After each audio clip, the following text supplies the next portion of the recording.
Oh baby baby baby my baby baby 我绝不能失去你，你手心你声音还占领我的心，怎能忘记。 Guys, dito muna tayo tumambay. Maaga pa naman eh. Sige, tara.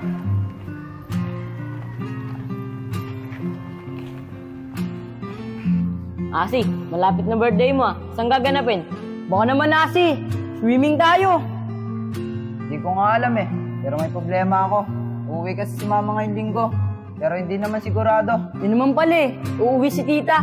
Di pag-uwi nun, pakilala mo nun si Sanchay. Totoo ba yung Daminse? Uuwi na yung mama mo? Oo, Sanchay. Kaya namumblema ako. Pero hindi pa naman sigurado. Dapat nga maging masaya ka kasi uuwi na yung mama mo.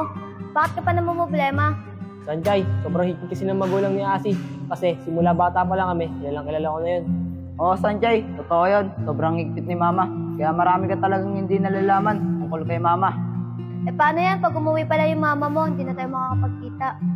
Malabo yun, Sanchay. Kahit sobrang higpit ni mama, takas pa rin ako. Makasama lang kita. Kasi, mahal kita. Daminse, huwag mo na ituloy. Kung ayaw ni kakagalit ng mama mo, okay lang naman sa akin kahit matagal tayo magkita. Kung okay lang sa'yo, Sanchay, sa akin hindi.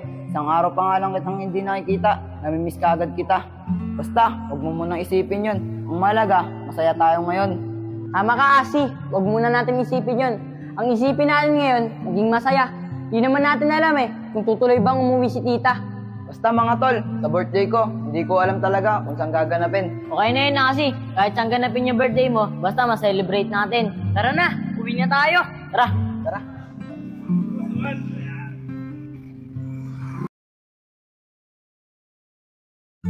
Sanchay, pasensya na nga pala kung hindi ako nakasama sa birthday ni Daminse ah. Ako rin, Sanchay. Busy kasi ako eh. Ano bang nangyari sa birthday ni Daminse? Uy, Sanchay, kinakausap ka namin. Hindi kasi maganda yung nangyari. Doon ginanap yung birthday ni Daminse sa bahay ng ate niya. Nasungit pala yun. So, bakit? Ano ba kasing nangyari? Pinauwi kasi ako ng ate ni Daminse. Inamin kasi ni Daminse na may relasyon kaming dalawa. Nagalit ate niya. Tinanong agad sa akin kung ano trabaho ng magulang ko. Doon pa lang gusto niya, mayaman din katulad nila. Oh, Sanchay, anong sinabi ni Daminse? Pinagtanggol ka ba niya? Oo, pinagtanggol naman ako ni Daminse. Umalis nga lang ako sa bahay ng ate niya. Si Daminse, sunod ng sunod sa akin hanggang sa nakapunta kami sa grotto sa Tayuman. Nakarating kayo dun? Ano, naglakad lang kayo? Oo, naglakad lang kami. Kung hindi nga ako napagod baka saan pa kami napunta ni Daminse. Pero Sanchay, hindi ka naman siguro hahabulin ni Daminse kung hindi ka niya ipaglalaban sa ate niya. Naglalaban naman ako ni Daminse sa ate niya eh. Ang nakakatakot lang, baka yung ate niya magsumbong sa mama niya, mawalan pa siya ng suporta. Hindi malabo yon, pero wag naman sana. Kasi alam naman natin, si Daminse, hindi sanay sa hirap. Kaya nga alam niyo ba, sabi ni Daminse, okay lang daw sa kanya kahit magpakahirap siya. Basta daw makasama niya ako. Grabe talaga yung pagmamahal sa'yo ni Daminse. Hihira yung ganyan lalaki. Hanggang magpakahirap, makasama ka lang. Kaya nga sobra-sobra na yung ginagawa ni Daminse para lang sa akin. Ba't kaya ganon? Kung sino pa yung nagmamahalan, ayun pa yung mas madaming umahadlang. Ganon talaga ang buhay, Sanchay. Hindi laging masaya. Tara na, anong oras na rin? Pasok na tayo. Tara.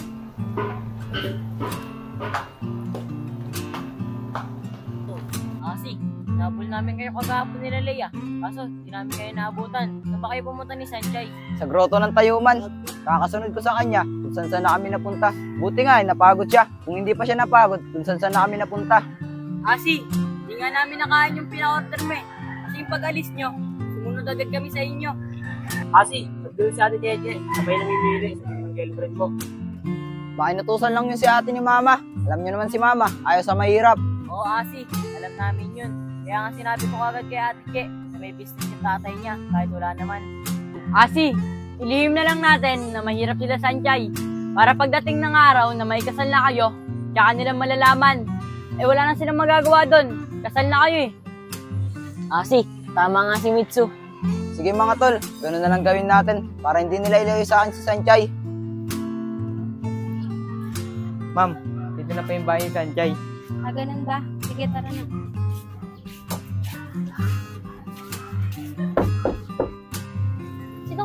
nakakatok. Kaya po pala yan, Ate Che. Sanchay, pwede ba kitang makausap? Sige po, Ate Che. Pasok po muna kayo.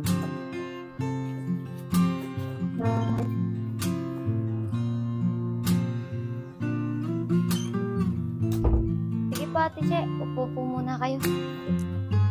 Ito pala ang bahay niyo, Sanchay. Sarili niyo bang bahay ito? Sa totoo po niya, Ate Che.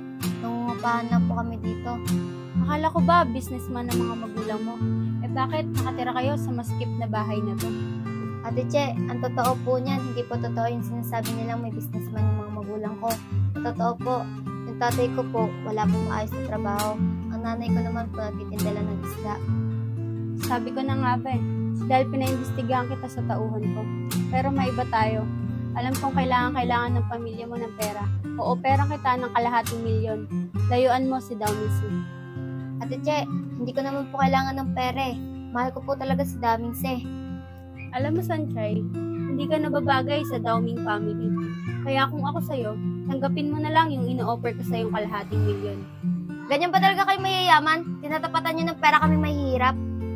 Hindi sa ganun, Sanchay. Kusang loob ko tong binibigay sa'yo. Kaya kung ako sa'yo, pag-isipan mo. Kahit sobrang hirap po namin, hindi ko po matatanggap yan. Tsaka wag po kayo mag-alala. Ako na pong kusang loob, nalalayo kay Daming Se. Sige na po, makakaalis na po kayo. Pag-isipan mong maigi, Sanchay. Sige na, aalis na kami.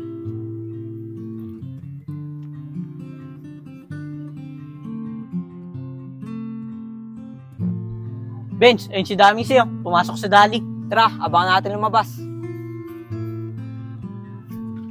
Tara, dito muna natin siya hintayin. Tara. Dong, paano pag di sumama sa atin si Daming Se? Malamang, papalag sa atin yun. Meron naman ako dito pampatulog. Binigay ng ate niya. Pag ayaw niya daw sumama, gamitin daw natin sa kanya. Sige Dong, tama yan. Malamang kasi, hindi talaga sasama sa atin yun. Kaya nga Dong, ayun na si Daming Se. Lapitan na natin. Sige, tara. Daming Se, pwede ka ba namin makausap? Bakit? Ano ba kailangan nyo? Pinapasundo ko kasi ng ate mo. Baka pwede ka sa amin sumama. Oo nga, Daming Se, tara na. Bakit naman ako sasama sa inyo? Utusan lang naman kayo ni ate. Magkano ba binabayad sa inyo ni ate? Babayaran ko na lang kayo.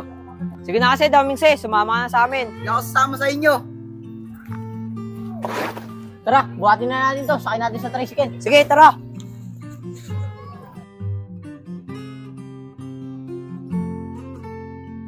Madam, paano po yung usapan natin? Nandiyan na si Daming Se. Ah, oo nga pala.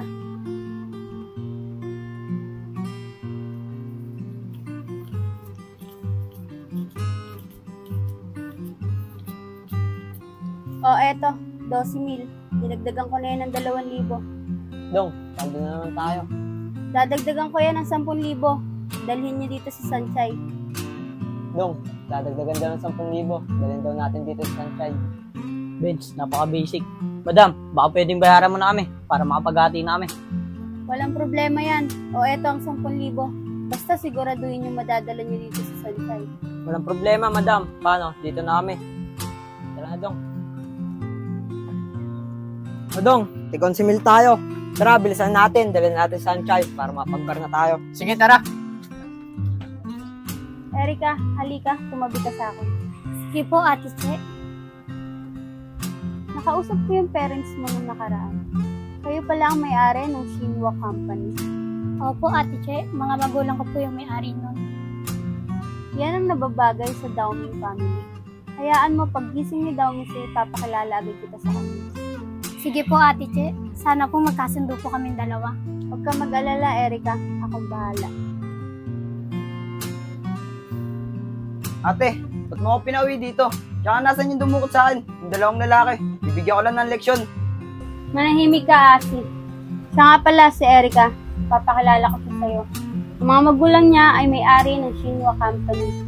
Bagay na bagay kayong dalawa. Ate, ba't ka naman ganyan? Ba't kayo namimili sa gusto ko? Kasi siya ang nababagay para sa'yo. Bakit sa tingin mo bagay kayo ni Sanchay? Hindi, Asi. Bakit ate? May sarili din naman silang kumpanya. Sila Sanchay. Tumigil ka, Asi. Dahil alam ko na ang lahat.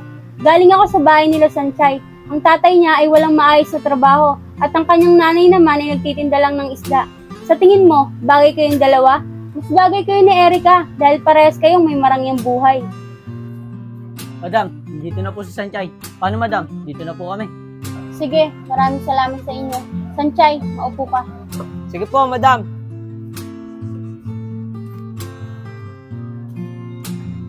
Sanchay, pinapunta kita rito para malaman mo na siya ang magiging girlfriend ni Damising at hindi na ikaw.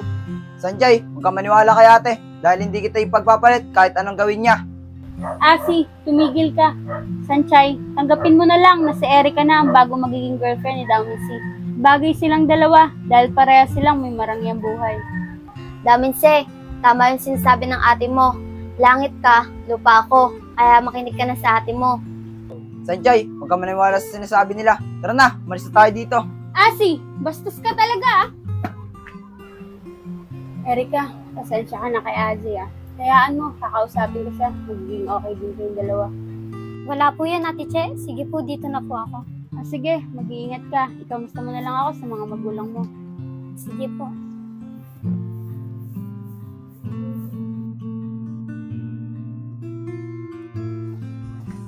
Ate Che, ba't niyo po ako pinapunta dito?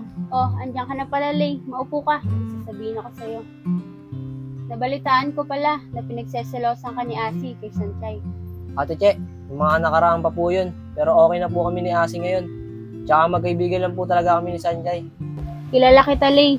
Hindi ka mapapalapit sa isang tao kung hindi mo siya gusto. Matagal na kitang kilala, kaya hindi mo ako maloloko. Opo Ate Che, nagkagusto po ako kay Sanchay. Pero ngayon, kaibigan na lang po ang turing ko sa kanya.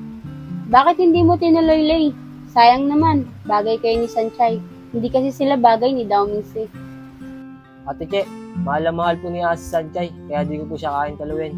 Alam niyo naman po, kababata ko siya. Ano ka ba, Lay? Wala yun sa ganun. Kung mahal mo talaga ang isang tao, ipaglalaban mo siya kahit magkababata pa kay ni Asi. Ate Che, hindi po kasi ako ganun eh. Ano ka ba, Lay? Ba't hindi mo subukan? Mukhang gusto ka rin naman ni Sanchay. Tsaka alam mo naman na hindi nababagay si Sanchay sa pamilya namin kasi isa lang siyang mahirap. Ate Che, pasensya na po kayo. Hindi ko po talaga magagawa yan. Sige na po, dito na po ako. Lay, pag-isipan mo mabuti. Alam ko naman gusto mo rin si Sanchay kesa naman mapunta pa siya sa iba.